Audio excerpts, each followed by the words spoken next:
Today, I'm going to teach you how to rotate objects in Lucidchart. Whether you're working on a flowchart, diagram, or any visual project, knowing how to rotate shapes and elements gives you complete control over your design layout. Let's dive right in.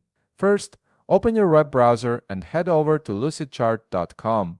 Once you're on the homepage, you'll need to log in using your credentials. Enter your email and password to access your Lucidchart workspace. This is where all your diagrams and documents are stored, making it easy to pick up where you left off.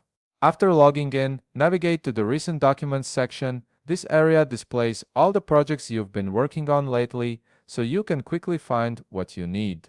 Browse through your list and select the document you want to work with, then click Open. If you prefer to start fresh, you can always create a new blank document instead.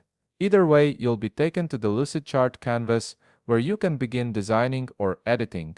Now that your document is open, locate the shape, image, or text element you want to rotate on the canvas. Click on it to select it.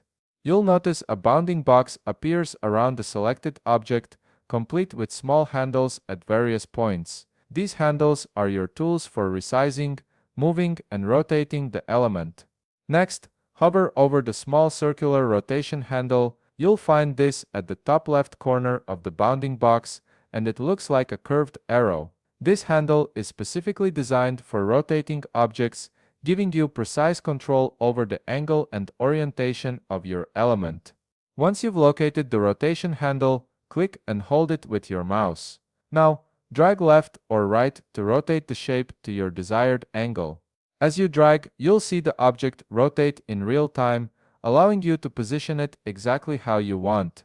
This intuitive control makes it simple to adjust the orientation of any element in your diagram, whether you need a slight tilt or a complete turn, and that's it. You've successfully rotated an object in Lucidchart, giving you more flexibility and precision in your design work. If you found this video helpful, please leave a like, subscribe, and see you in the next video.